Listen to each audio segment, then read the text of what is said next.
So tonight we're joined by Dr. Diljeet Singh.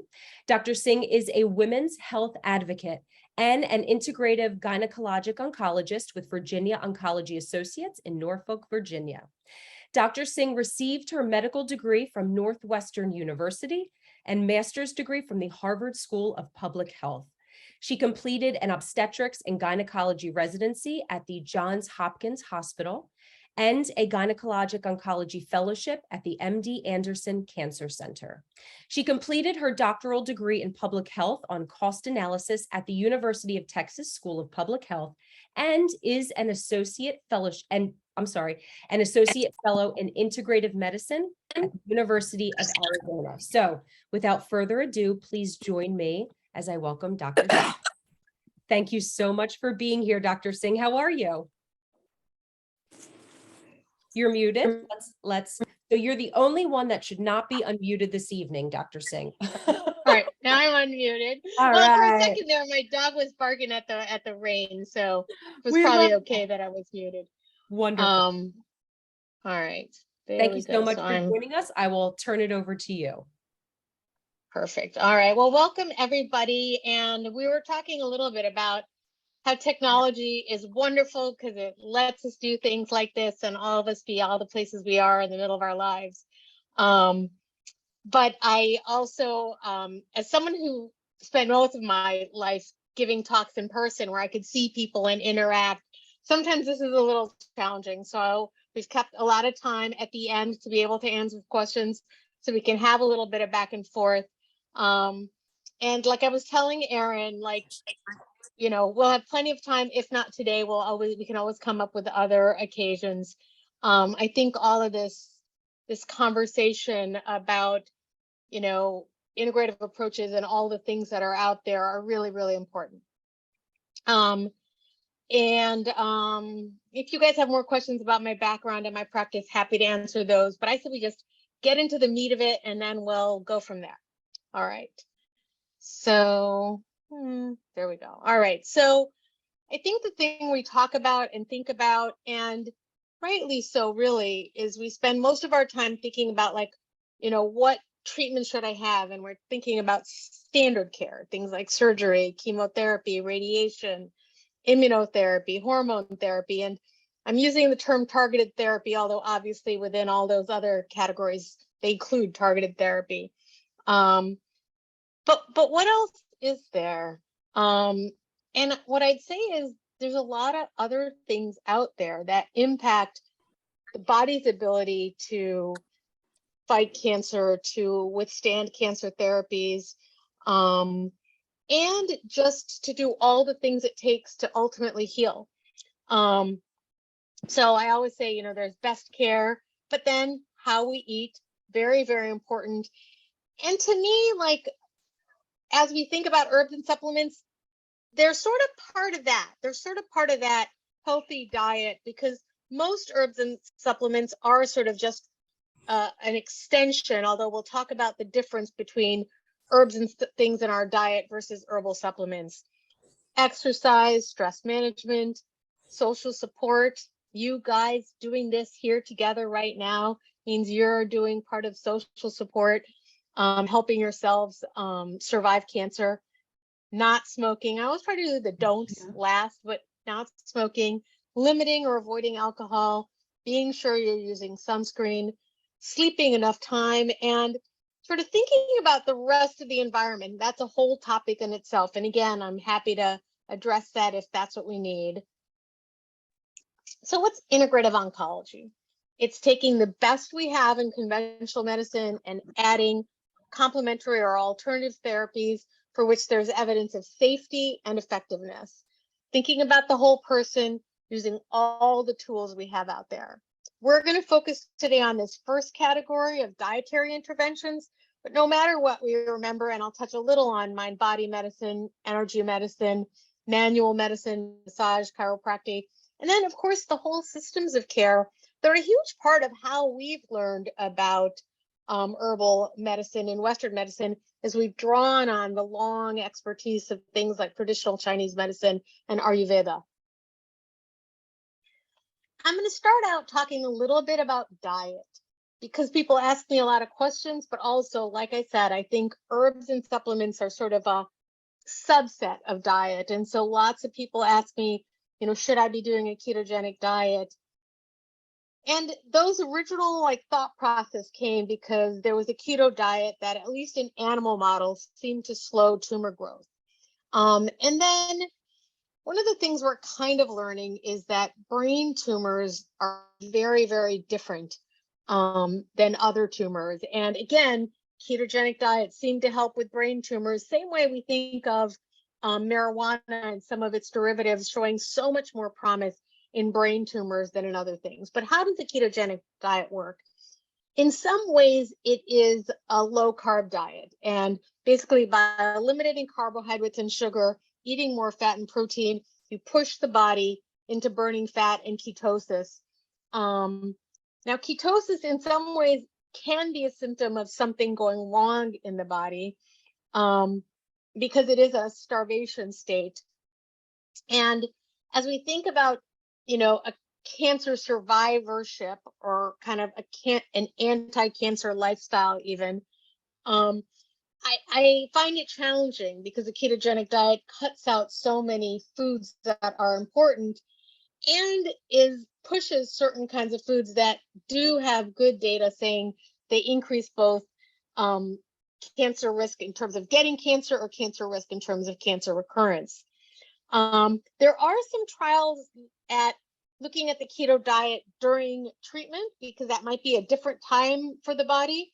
But by and large, other than for brain tumors, and then I rely on my colleagues that specialize in brain tumors to make, recommendations for this. So a big slide, a lot of talking about something I don't actually strongly recommend. Fasting and fasting mimicking, on the other hand, I find really fascinating, right? It's fascinating in the way it's been a part of so many spiritual cultures, monastic cultures. It's part of Ayurveda and yoga. It's part of Buddhist cultures. It's part of some Catholic cultures, right? Fasting certain days of the week. And so there's a lot of interesting theories about what fasting means to us as human beings and as social creatures. And what does it mean in terms of, creatures of the earth as we are, right? The idea that there's times of, if we really didn't have refrigeration and everything that we have now, how there were times of scarcity in the winter when it was dark and we had only preserved foods. And then there was times of abundance in the summer and fall. And that maybe naturally as a society, we had periods of fasting and less fasting. And so what is fasting? There's water fasting, where people drink only water. There's dry fasting, where you're not eating and drinking anything. Not a fan. Then there's restrictive fasting, where you think about eliminating certain foods, which in some ways is what we do when we have diets. How long do you fast for? And again, these are unanswered questions that we're still studying, but some people do 72-hour fasts, where they're water fasting and making sure they're drinking liquids. Intermittent fasting, to me, is one of the most interesting ones, and is looked at both from the perspective of weight loss and from the perspective of thinking about how to protect the body during the toxic therapies we sometimes use to treat cancer. In animal studies, it seemed like fasting around the time of chemotherapy decreased toxicity and improved effectiveness. And there was a lot of why? And what we know is that cancer cells are stupid, right? They do things that they shouldn't do. That is, they grow and divide when they're not supposed to. They grow and divide when they don't have good blood supply. Normal cells, when they're deprived of nutrients, they will shut down and be semi-dormant almost. And so it sort of was a theory, and then it seems like it's played out that if we can do a 12 or 15 or 18-hour period of fasting right before chemotherapy, that we may see some protection of normal cells, some less low white blood cell counts, not real impact on anemia for some reason, but that might be a longer term impact of chemo. And there's some good ongoing randomized trials. Who is it not appropriate for? For people who come into cancer with a history of eating disorders, already struggling with food, people who are severely underweight or have lost a considerable amount of weight because of their illness in the prior year. And then, one of the biggest challenges of this entire conversation, and one of our challenges in medicine, is that we actually do know that there's probably genetic connections. There's some people who should fast, and there's some people who should graze all day. There's some people who should be vegan, and there's some people who really need protein, or they don't feel good and they don't think straight. But we haven't figured out, how to identify people beyond us learning for ourselves, right? And so that's the other person I would say, if you yourself know your stomach's going to be rumbling, you're going to be nauseated, you feel miserable if you have an empty stomach when you go to chemo, then this is not right for you. But what it seems like from some of the very preliminary small studies is that a 12 to 14 or 16-hour fast, kind of after dinner until therapy, does seem to possibly have benefits. And then people who kind of do studies on themselves, which obviously you can't perfectly study yourself, but try it one cycle, don't do it another. People seem to have the feeling that it at least decreases side effects for some people. In this concept though, so what diet do I recommend? I think if we think about the anti-inflammatory diet, which is essentially the Mediterranean diet with some concepts coming from traditional Chinese medicine and Ayurvedic medicine, but where your biggest part of your food comes from vegetables and then fruit. Then we have some whole grains, beans and legumes, healthy fats, being sure you have fish and seafood. And then these are some of the things that are coming from these traditional Chinese medicine and Ayurvedic medicine, are kind of the concept of superfoods without getting too into a fad. There are certain foods like cooked Asian mushrooms and soy. And then of course, all the herbs and supplements, right? Teas and ginger and turmeric and cinnamon and garlic and onions and thyme and basil, and you name a spice, it does something good for your body. There's reasons we pull those things into our food sources. And then of course those spices interact. Pepper helps us absorb turmeric better, right? Fat helps us absorb spices better.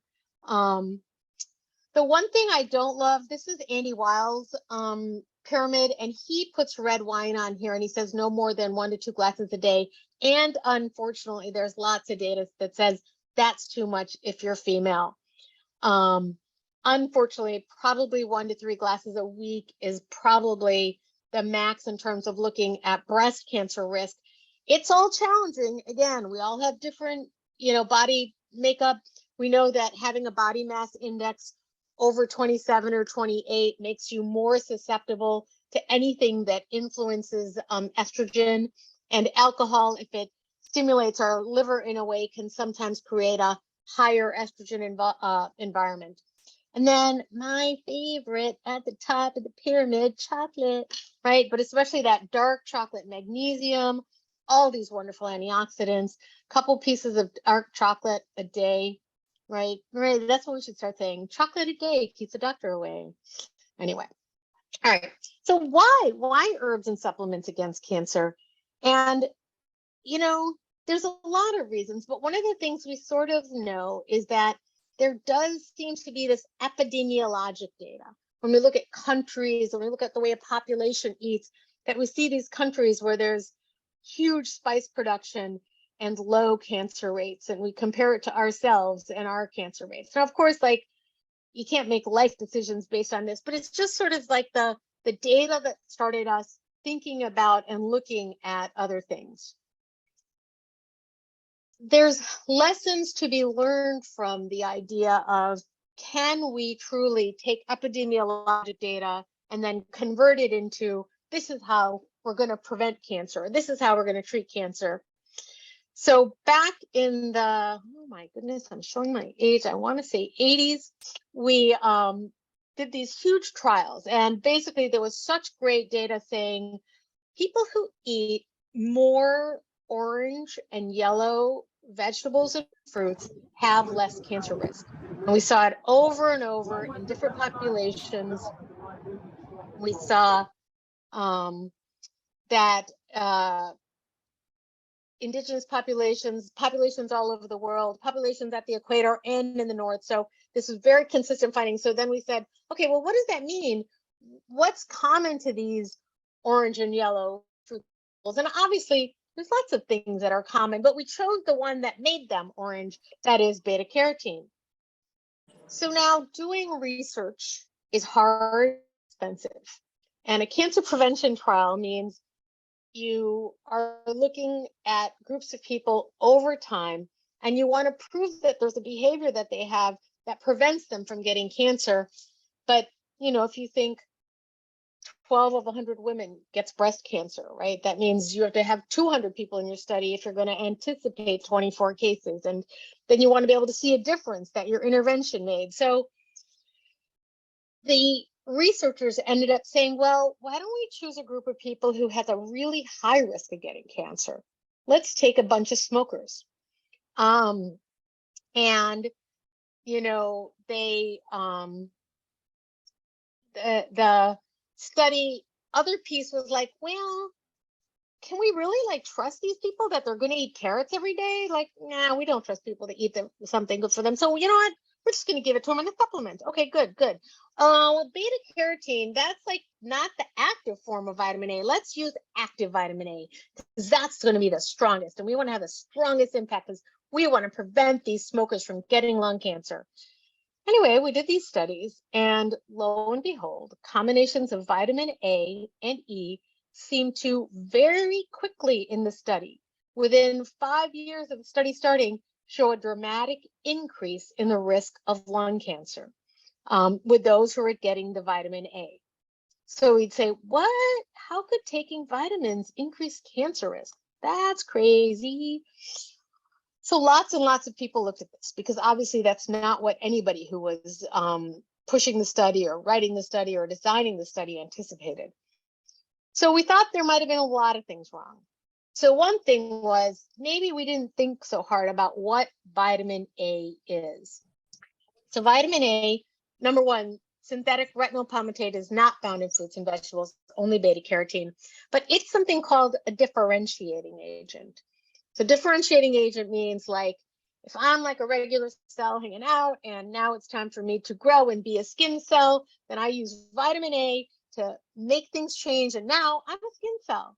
And now I'm a lung cell, or now I'm a liver cell or whatever. So that differentiating agent process. And I don't know if any of you guys have ever used retinol products or gone to a dermatologist who's like, you can't get pregnant while you're on this. Why? Because vitamin A, certain doses can cause birth defects because it alters that differentiating process. So number one, maybe we were doing the wrong thing by giving retinol palmitate, not letting the body figure out where it wanted to activate this. Plus, we had this population of smokers who most likely had numerous pre-cancers, and that likely the vitamin A sort of pushed these cells that were like, I'm thinking about being cancer along the cancer pathway. And then there's this thing that I think is the hardest part of this research is that in the Western world mindset, we want there to be one drug for one outcome, right? We want to kill cancer. And so this is the drug to do it. And then everything around it, then we have to deal with the side effects of it and give, you know, then we end up giving you other drugs to deal with the side effects, blah, blah, blah. But regardless, you can't quite do that. Can you put an apple in a capsule? Can we assume there is not interaction between beta carotene and then the fiber and the cellulose that slows it down in your stomach so it, you know, gets absorbed in different ways and sucked in different ways, and your body makes decisions about what it wants to send here and what it wants to send there. And there must be interactions, right? Most fruits and vegetables have fluid in them. You know, how does that interact? So this idea of like reductionism, and then it is really hard.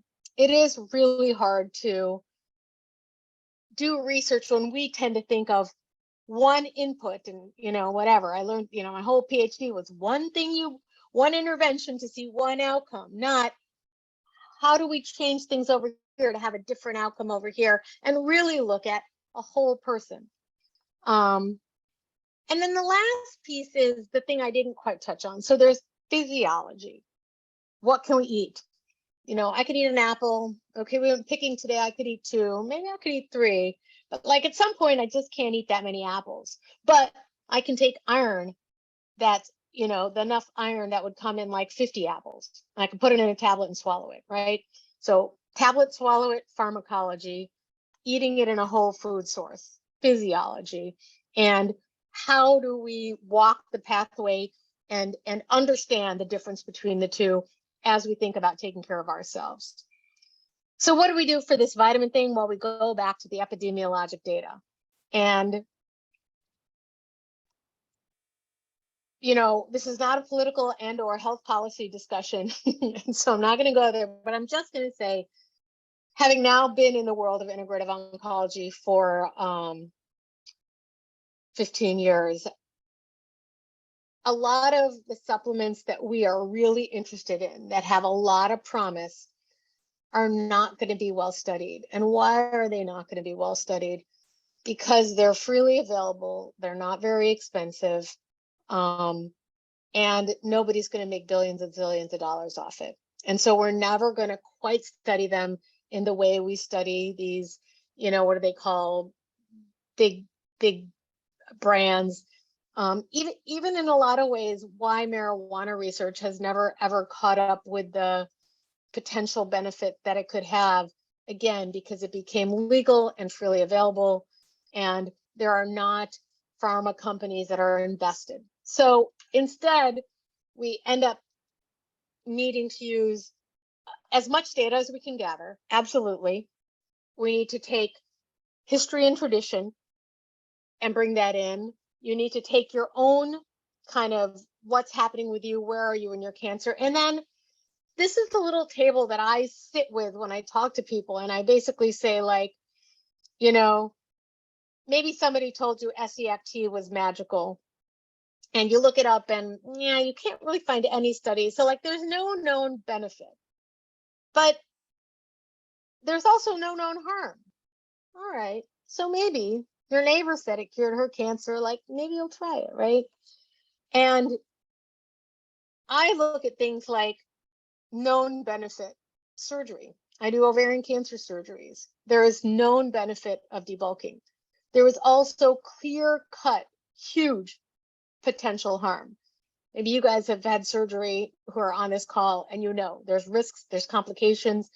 And even if there's not a complication, we were talking before, I had surgery on my ankle, it's hurt me 6 weeks later, right? Like there are known harms.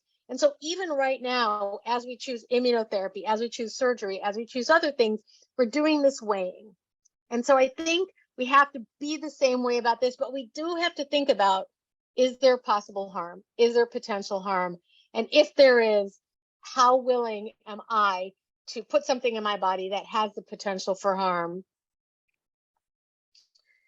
And then we have a lot of challenges in the United States with herbs, because different than Europe, here in the United States, herbal preparations are not governed by the FDA, right? I could put anything I want in a box of cereal, in a bottle, and as long as it wasn't like immediately deadly, I could call it whatever I want. I could call it a whole grain. I could call it vitamin whatever. And the truth is, multivitamins, Centrum, One A Day, grocery store brands, Costco brand, they all have synthetic vitamin A in them. Synthetic vitamin A that has been proven to increase the likelihood of getting cancer, right? So that to me is like the best example of, you cannot just buy a bottle off the shelf, because even things like One A Day and Centrum are not good for you. And because the FDA doesn't regulate them, the companies don't have to clean up their behavior and take out the cheap synthetic vitamin A and put in real beta carotene that doesn't live on the shelf as long.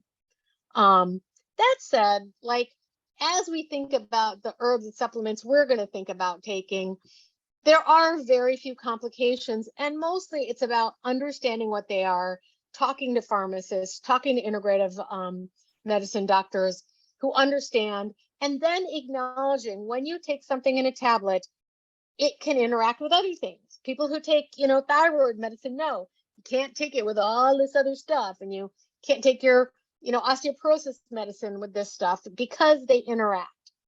So what do we think of? There's herbs that can increase the risk of bleeding, and we have to balance that, especially if we're thinking about surgery or we're on chemo and our platelets are getting low. Things we have to think about. Dr. Singh, if I could just interrupt for one moment. Yep. We just asked for, again, clarification in the chat just about someone may have misheard synthetic vitamin A causes cancer. Can you just briefly Synthetic vitamin A increases the likelihood of lung cancer, increases the likelihood of head and neck cancers, and seems to possibly increase the likelihood of skin cancers. And it was proven in a study in people who were given synthetic vitamin A, retinol palmitate, which is one of the ingredients of many over-the-counter multivitamins. Okay. I know it sounds crazy. But it comes from the 80s and it's reliable. And there's a lot of organizations that actually recommend people don't take multivitamins for that. It's kind of a weird thing in a way, because you'd say, well, other option would be to just make good, high quality multivitamins that don't have synthetic vitamins in them that have been linked to cancer. But again, I promised not to give a policy talk. All right, other herbs, right? There's some that are sedating, and so you have to think about, could they interact with other medicines that you're using sedating? And then we know that drugs influence our liver and our kidneys' ability to break down drugs. The kinds of things you can take with tamoxifen or not with tamoxifen. It's because some things change the rate of metabolism. So some drugs can increase metabolism, so it makes your other drugs less effective. Some drugs and herbs can decrease the metabolism of other things, so it increases the effective circulating concentrations. And so again, it's just worthwhile talking with the person that you're talking about these herbs with to look through that. And truthfully, when I work with patients, I work with a pharmacist who helps me look things up. All right. So as we think about herbal medicine, I do think we have to acknowledge that they evolved very differently than how we do studies in evolved drugs. So lots of herbs have different parts, and those different parts have active parts, right? Different parts of the St. John's wort plant all seem to have mood affecting, but they're different. But so they evolved as treatments differently. If we look to indigenous medicine, traditional Chinese medicine, Ayurveda, that often the herbs out there are used to treat a constellation of symptoms, right? Like something that treats different symptoms of of menopause. And then the other concept that I like to think about is, in all the other systems out there, there's this concept of adaptogen, or thinking about food or herbs that can help our bodies during time of stress. And we'll talk a little bit about the stress nervous system and the hormonal pathways that get turned on, but we don't really have that concept. In Western medicine, I think that we've used terms like cortisol fatigue or adrenaline fatigue, or cortisol excess. And it's thinking the same thing of like, what happens to the body when it's under prolonged surgery, chemo, radiation, anti-hormone therapy, and the stress that puts on the body. How can we support the body? And that's where this concept of adaptogen comes from. And it's in traditional Chinese medicine, Ayurveda, homeopathy, and in a lot of indigenous herbal medicine. And again, like this idea of working with someone who understands herbs, their side effects and interactions, really important. The same way you wouldn't get chemo from someone who didn't understand chemo drugs, you got to think a little bit about these when you use herbs in pharmacologic doses, not physiologic doses, not I'm going to like cook with basil, cook with turmeric. That's a different thing. All right, so which herbs and supplements are out there? For anxiety and insomnia, there are great things that are almost as effective or more effective than some things. And insomnia is really challenging because most of the drugs that are prescribed change your sleep patterns. They change the depth of your REM sleep, they change the length of it, and they change sleep patterns that they may take away some of the healing benefits that come from sleep itself. And that's why I think really hard about things like melatonin, 5-HTP, which is a precursor to melatonin and serotonin, Valerian and lemon balm, a beautiful combination. Valerian smells and tastes hideous if anybody's ever tried valerian tea, but really great, strong sedating benefits. Chamomile, really wonderful herb, great for the GI system, great for anxiety, great for sleep, great for concentration. And then some people really like kava a lot as a pure relaxant. Nausea, some people benefit from ginger. Some people really benefit from peppermint, especially in the essential oil formulation. And then different things for immune support. Astragalus, this really interesting herb from traditional Chinese medicine, has been looked at in people getting cisplatin for lung cancer, where astragalus really seemed to help people not have to go on the shots or the growth factors that they might need to keep their white blood cell count out. And then turmeric seems to have a role in immune support also. Other things, and for me, I'm just going to go back real quick. I use herbs and supplements the most when we don't have good medicines. So I will be truthful. For nausea, sometimes I go to Zofran first. Way more effective, quickly effective, and specially targeted for the way chemo affects the brain, the chemo trigger zone. On the other hand, crazy constipating, right? And so for people who have a lot of constipation, they can't even take a Zofran, they've got to look for other options. Then there's these symptoms that we have no decent drugs for. I finished medical school in 1992, right? And I remember learning about cancer-related fatigue being in our people's minds back in the day. But now we understand it is absolutely real, but we still haven't figured out how to deal with it. And this is where that concept of adaptogen, in my mind, really comes in, because it kind of makes sense that the fatigue is about a state of chronic stress, but also where the body is, constantly activated and fighting in a really meaningful way. So a bunch of different herbs. Ashwagandha, one of my favorites, also really good for anxiety.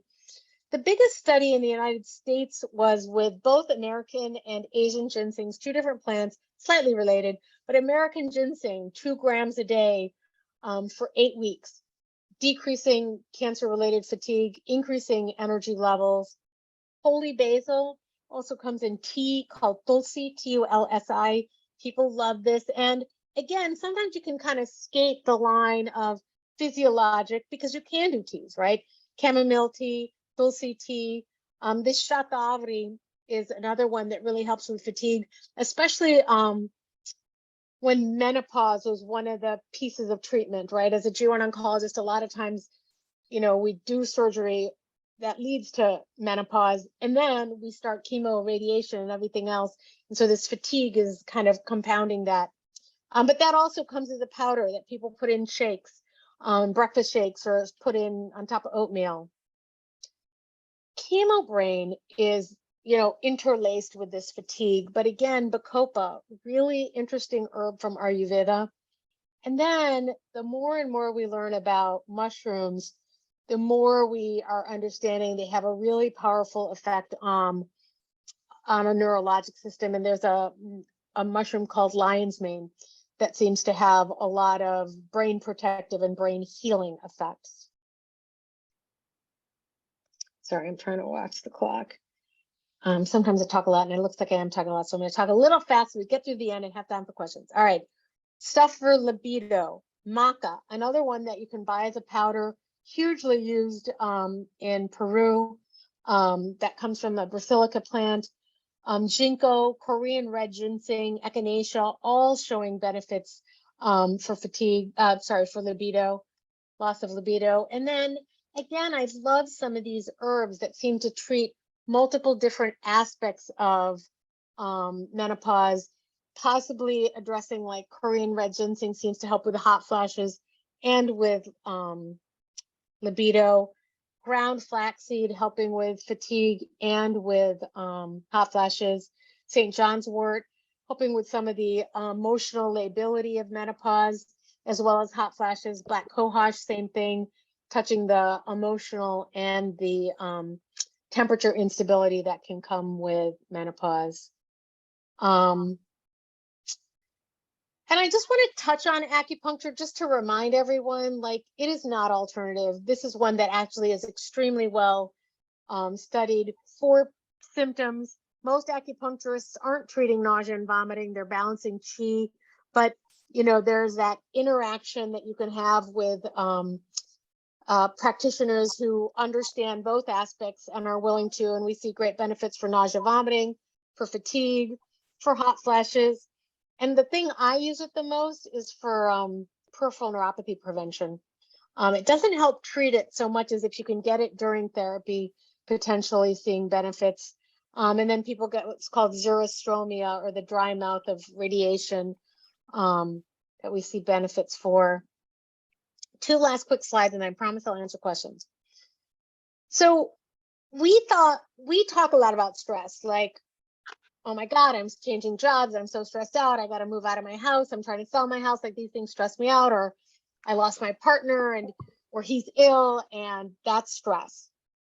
But there's also physical stress, as in, you know, my dog is over there sort of like paying to me, and I'm talking to you guys, and it's thundering outside, and I am expecting someone home right about 7. And so, like, I'm multitasking.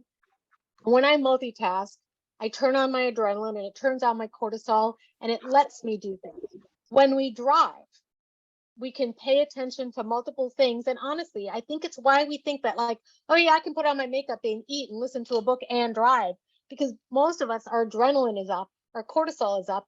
And so that chain of events, the fight or flight nervous system, is constantly turned on. And there's research suggesting that, like, like, how often should we have our flight or fight nervous system on? Supposedly 5 to 7% of our waking hours. How often do we have it on? Most of us turn it off and on multiple times over the course of an hour. Phone, email, something. So not what we would consider I'm stressed. The truth is, the way we live, we constantly turn on our fight or flight nervous system, and it's a pathway. It's adrenaline, it's cortisol, it's prostaglandin, inflammatory markers, because our body is like a caveman, right? And it thinks we're being chased by a saber-toothed tiger every time we turn it on. But we are not running. We are not, you know, being chased. We do not need to worry about getting infected. We do not need to get all our white cells revved up, right? So this whole pathway, this biochemical cascade, needs to be shut down. And when our other half of our nervous system is on, our parasympathetic nervous system, that's when the anti-inflammatory things are the dominant thing, the thromboxanes that come from omega-3 fats, the things that heal. We call it rest and relax, or our healing time. So how do we do that? It's very easy to turn on the parasympathetic nervous system, right? When I breathe out longer than I breathe in, I just turned off my adrenaline. And how many times have you said that to a friend, to a child? You know, take a deep breath. We are literally turning off their adrenaline because we know how to do that. And that's why we keep seeing, like, every day you'll see a study. I'm so excited you guys have a talk on mind body, because the power of meditation, of prayer, of art, of breath work, is incredible, and introducing it into your life in a really meaningful way. Like, there's a lot of things I hate about watches and phones because they turn on our you know, adrenaline and cortisol, but there's a lot of good things they do, because that little reminder to take a deep breath, And, I always say, if it's at all possible to like build it into your life, like there's these things called 4-7-8 breaths that I literally do them while I'm like drying my hair, because I started doing that and now it's like automatic. There's another little breathing thing that I do when I do the dishes, again, because I did it every single time. Getting in and out of my car. For me, I see patients in the office, I knock on doors, I automatically take a deep breath when I knock on a door, right? So building it into our lives to turn that system on. And so as we think about like, what are the treatments out there for cancer, right? There's those standard therapies that we talked about. There's nutrition, there's activity, there's stress management, social support, getting enough sleep, and of course, well-vetted herbs and supplements. All right. Did I do that? I think I did do those. I think I made those lines with the laser pointer. Sorry. All right. So I'm sure there's questions out there. Erin, do you already have some you gathered up? Yes, we've got a lot of questions, and I want to make sure we get through as many, if not all, as we can in the time that we have. So starting from the beginning, just going back a little bit to the vitamin A, the over-the-counters. Are there any over-the-counter vitamins that are safe to take that we don't have to worry about that added vitamin A, or in a different form? Yep. So two pieces I'm going to say to that. One, if you look at the back of a vitamin bottle, the first line of a vitamin bottle is the vitamin A.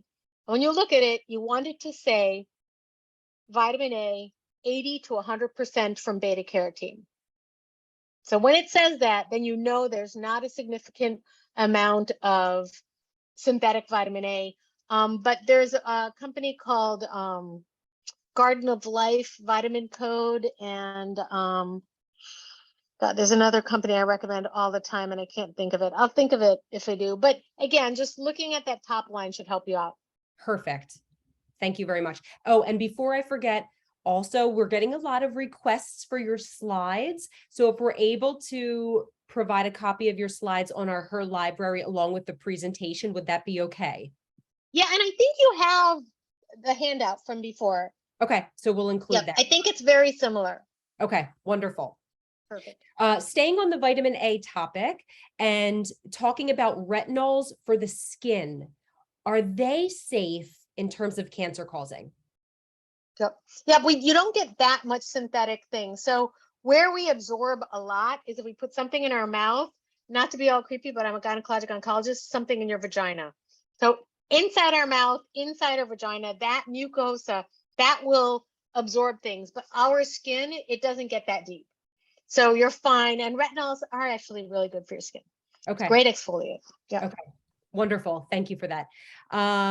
Talking about turmeric and interactions with medications. We had a question if you can just go over if there's any medications that interact with turmeric that people would not want to take it. You know what? Off the top of my head, I can't think of one. Okay. There's people who have a lot of GI upset from taking non-steroidals like Motrin or Naproxen. Most of the time don't have that from turmeric, although turmeric works in some ways that are similar to that by altering prostaglandins. So I literally would have to like look at what your meds, but there's not off the top of my head something that I would say you can't take turmeric because you're taking that. Okay. And I think that just in terms of interaction, I think the suggestion or what the practice that you do in working with a pharmacist, I think is a great reminder for all of us. So if we're ever worried about interaction, speak with a pharmacist, they're a wonderful resource for that kind of thing. We had another question about chamomile. A participant said chamomile, she read, increases estrogen, isn't recommended for breast cancer patients. Now she's confused. Should she, shouldn't she? Chamomile does not. So there's a lot of plants that have are called phytoestrogens, and there's just been like so estrogen is complicated, right? So we used to think like estrogen, there was estrogen receptors, and estrogen was an on an on hormone, and then there's progesterone, more of an off hormone, and that estrogen receptors were really only on your breast tissue, your ovaries, and your uterus. And lo and behold, there's estrogen receptors like everywhere, like the roots of our hair and our hearts and our bones and everything else. And all the estrogen receptors are different, and our body makes a bunch of different kinds of estrogen, and the different receptors act differently, interact differently.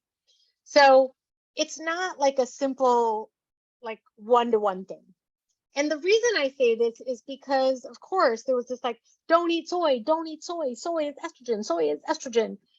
Meanwhile, like we kept getting over and over, like rates for breast cancer in China being low, rates of breast cancer in Japan being low, but also finally people did studies where they looked at women who had estrogen receptor positive breast cancer, and they were taking tamoxifen, and they had 3 or more servings of whole soy in their diet every day. And people who had 3 or more servings of whole soy food in their diet every day in these studies that were done in China decreased the chances of their breast cancer coming back. And if we think about like what kind of drug is tamoxifen? Is it an anti-estrogen? No, it's a selective estrogen receptor modulator. It means there's some estrogen receptors it turns on, and there's other receptors it turns off.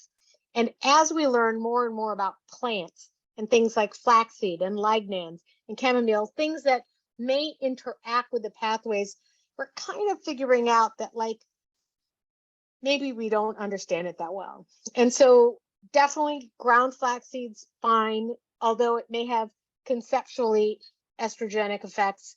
They don't seem to play out in the same way that estradiol does. And I mean, the body's interesting, right? That if you have your ovaries removed when you're 30 because you carry a BRCA mutation and you have a family member who got got ovarian cancer at 30, and so you make that choice, and we put somebody on estrogen replacement, and their ovaries used to make this much estrogen, and now we're giving them this much, in a very small dose through a patch. Somehow still, even when it's estradiol, bioidentical estrogen, somehow still there's a slightly higher risk of blood clot associated with it. And again, I am very pro estrogen replacement therapy in people who it's safe for, especially people who have their ovaries out early. But I say it because I think we don't understand everything enough. But I feel extremely safe with chamomile. Feel extremely safe with whole soy, not powdered things put into capsules, not like fake, highly processed soy thingies, but like edamame, tofu, tempeh, like, hey, then you're getting a fermented food in there too, and that's good for your gut. And I feel very safe with chamomile, and I feel very safe with flax seeds. Wonderful. Thank you. Other I'm shifting a little bit to sort of the fight or flight conversation. We had some comments just about multitasking and, is multitasking a bad thing in terms of that sort of fight or flight mentality? Is that something that we shouldn't do? How do we sort of differentiate? I think because a lot of us, multitasking is life for a lot of us, or if not all of us. How do we kind of incorporate it in a way that is not going to be too much? So I have 3 thoughts on this. One is, I'm not going to stop driving. I'm not going to go live on a farm, ride a horse, ride a bike only. Right? We're going to live our lives. So the most important piece of that is we need to change our physiologic response. We need to not have our body suffer. So we do breathing exercises, we exercise, we meditate, we do those things. But the other 2 thoughts on multitasking themselves is that there's really excellent research coming out that we don't actually multitask. We just switch back and forth between tasks, and we truly only do one thing at a time, and that makes us a lot less effective and a lot more stressed. So, do I think we should multitask less? Yes. Do I think we should like turn off like the reminders if we can and just do our job and then do this? Yes. But, everybody has to sort of work within your own space and capacity. But if you can incorporate one of those mind body techniques, whether it's listening to guided imagery or music or doing breath work through the course of your day, making sure you're exercising. I mean, exercise is kind of fascinating because there was a study, I think, in breast cancer patients where there's a group of people who had very physically active jobs. They're nurses, teachers, but they had to spend a minimum of 5 hours standing up. And then the second group of the study, and this was just, they were being followed, it wasn't an interventional study. The second group had sedentary jobs. They sat at a desk most of the day, but they exercised, and the average was 30 minutes 5 times a week. And then there was the group that did neither. They neither exercised nor did they have physically active jobs. The best long-term cancer outcomes were in the middle group, the ones that just did 30 minutes 5 times a week. And you'd be like, what about those people running around all day? But the problem is those people weren't getting the twofer of exercise. If you exercise for yourself, it's a very interesting thing, right? That we actually turn off our sympathetic nervous system. And, you'd be like, exercise, well, that's what I need, my fight or flight, but kind of not. Like our body somehow understands that we're doing it to take care of ourselves. That said, the second best outcomes were in the physically active group in their jobs. That's wonderful. Another reason to get moving. Yes. Good. Okay, hopping over to, and I'm going to try and cruise through as much as I can. Yeah. Hopping over to mushrooms. We had someone ask, you mentioned lion's mane. We're reading turkey tail was really good in support. Do you speak to any other particular mushrooms? Is the whole family of mushrooms great? What's your recommendation? So my thing on it is, if you can get farmer's market or Asian mushrooms, unfortunately, white button mushrooms have been overly genetically modified and don't have the same values, but eat them on a regular basis, definitely.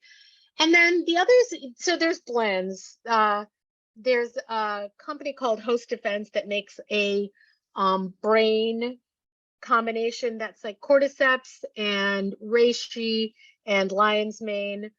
There's another one called Stamets 7 that he evolved. His mom had breast cancer, and he evolved a combination that included some things for energy. Again, we're learning a lot more about mushrooms, and turkey tail is another really interesting one for like immune support. But I think we have a little ways to go. And then there's another company that I can't think of the name of. If I think of it, I'll give it to you, Erin, afterwards, that also makes really good mushroom supplements. But Host Defense is the one that I use a lot. Perfect. Did you happen to mention something about patients taking thyroid meds and not taking herbs and vitamins? And okay. Well, I was just saying, like a lot of people who take thyroid medication know they have to take it separately, right? Like you have to take it before you take your other things, or you can't take it with antacid medicines, or right. So just to remember your herbs, you have to think about them the same way. Wonderful. Can you talk a little bit just about the vetting or USPS certification of herbs and supplements in the store? Is that a reliable sort of validation process? No, it doesn't even have to have what's in it. So there's a company called Consumer Lab. Mm-hmm. They're a good company. It's like $20 to join, and they consistently review products, and they go the gamut from like the really expensive Thorn and other companies that are very pricey to like Walmart brand cinnamon. And they only get the money from the $20 people do when they sign up. That's a more reliable source.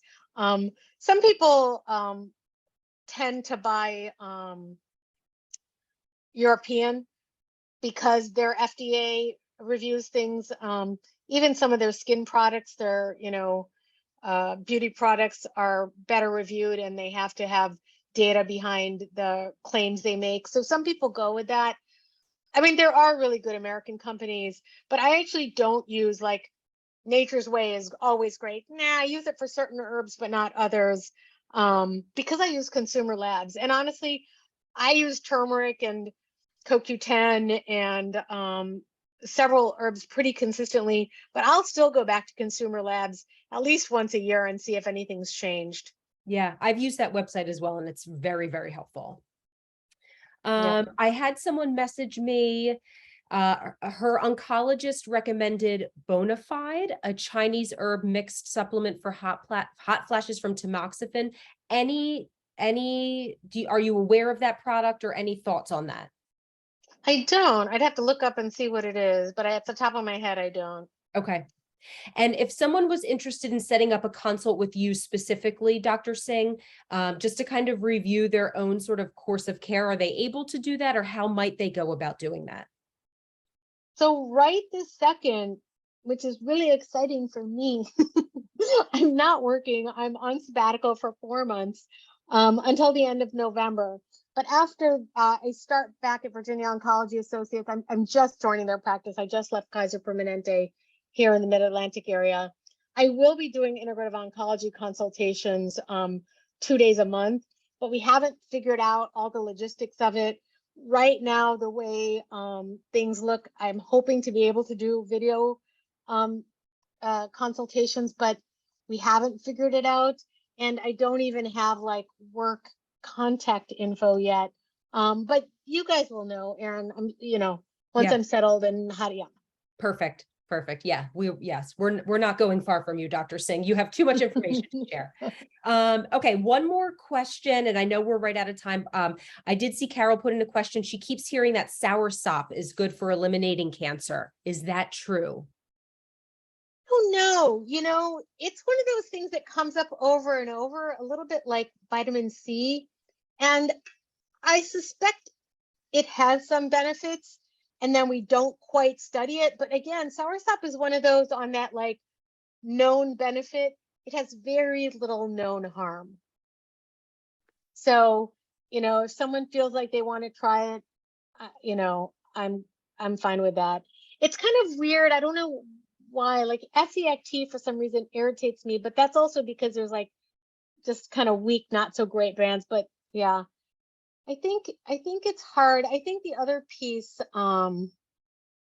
that's so hard is it always does feel like you turn around and somebody else has, like, something else to tell you to do, and you have to do this and you have to do that. And it's just like the diets and everything else. Like, you have to see what works for you and how you feel. And, I personally cannot do, I can't meditate like the way people tell me, where I have to sit still and stuff. I can meditate when I'm, like, listening to something. I can meditate walking. I can meditate in the forest. I can meditate when there's some kind of whatever, but I cannot be perfectly still unless I'm in a group meditation with a bunch of other people. And then I think it's like the peer pressure. But right. So we all have to figure out, same as, like, I hate running, but I love rowing. I don't like being on a Peloton, but whatever. Like, I think we have to figure out what works for us. And even from this herb and supplements, what do you feel better when you take what, you've been taking something for 3 or 4 weeks, you should feel better. I love that. And I think that that's sort of a good note to end on, because I know, with being inundated with so much information about this topic, it's very easy to feel overwhelming. So, working with your team, doing a little bit of research, reaching out to experts like yourself, if you're starting something that is safe and no interaction, and if it makes you feel good, continue with it, but really listen to your body. Yeah. And, the other thing is, most universities now will have an integrative medicine department. Andrew Weil's site has a list, Andrew Weil, Arizona Center for Integrative Medicine, where I did my training. They have a website that lists practitioners in the area. there's a lot of integrative medicine and integrative OBGYN people who do a lot of cancer care because it comes up. So I think it's like anything you find somebody that you click with and you clarify their own training. And hopefully you'll find people who will help guide you through this process. That's wonderful. Thank you so much. Wonderful. Well, I'm going to bring myself on to add with you, Dr. Singh, but you are getting a lot of praise in the chat. Everyone is very thankful for sharing your knowledge, answering our questions. We tried to get through as many as we possibly could.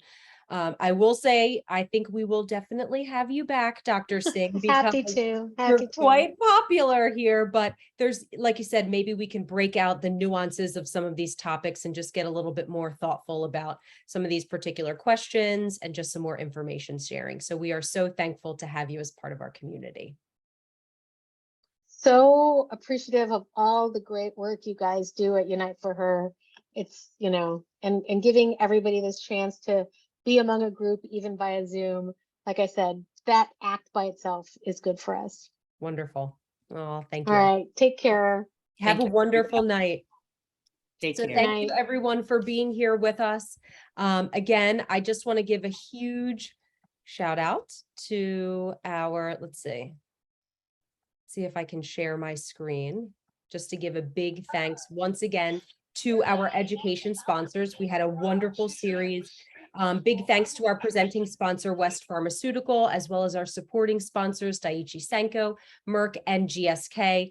As always, we bring you our Her Speaker series once a month. Hopefully, we will see all of you next month, September 8th, 6 p.m. Eastern Time. We will be having experts available talking about stress reduction practices and how they can benefit, all aspects of our life. So I think that that's something that is a beautiful follow